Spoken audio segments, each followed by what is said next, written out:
पुढची बातमी पाहूयात। डॉक्टरांवर हल्ला करणाऱ्या मारकुट्या रमेश म्हात्रेला मुंबई हायकोर्टाने सशर्त जामीन दिलाय। मात्र रमेश म्हात्रेला महाराष्ट्र बंदी घालण्यात आलेली आहे। त्याला आता गोव्यातल्या पोलीस ठाण्यामध्ये आठवड्यातून 3 वेळा हजेरी लावावी लागणार आहे। एवढंच नव्हे तर आरोपपत्र दाखल होईपर्यंत पीडित डॉक्टर किंवा साक्षीदारांना सुद्धा भेटण्यास त्याला मनाई करण्यात आली आहे। पाहूयात। डोंबिवलीचा मारकुटा नगरसेवक रमेश म्हात्रेला मुंबई हायकोर्टाने सशर्त जामीन मंजूर केलाय। रमेश म्हात्रेचा पहिल्यांदा अटक झाल्यानंतरचा जामीन देण्यात आला होता, पण हायकोर्टाने त्याला पुन्हा शरण येण्यास सांगितलं। मात्र रमेश म्हात्रे शरण आल्यानंतर तो न्यायालयीन कोठडीमध्ये होता। रमेश म्हात्रेने पुन्हा जामिनासाठी अर्ज केला।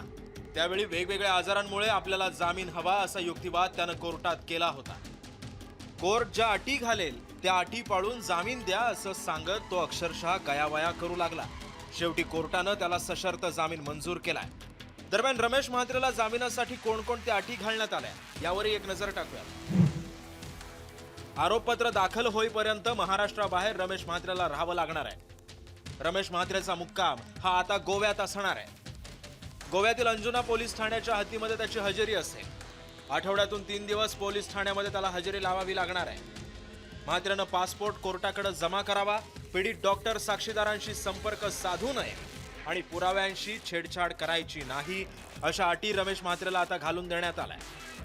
मूल फिर्यादी आहेत जे की डॉक्टर वैभव त्यांची बाजू मी मांडत होतो आणि आज मेहरबान न्यायालयाने जे आरोपी आहेत त्यांना अखेरकार जे जामीन मिळालं होतं ते त्यांची जामीन पूर्णतः मंजूर केलेली आहे।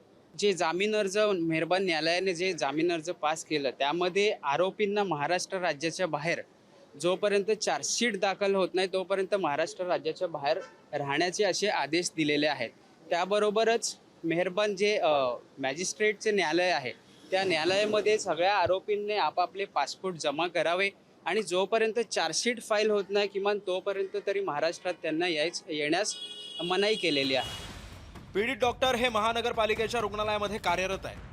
कल्याण डोंबिवलीमध्ये ज्या पक्षाची सत्ता आहे त्या पक्षाशी रमेश म्हात्रे संबंधित असल्यानं महापालिकेला सुद्धा काही सूचना कोर्टाने दिल्या।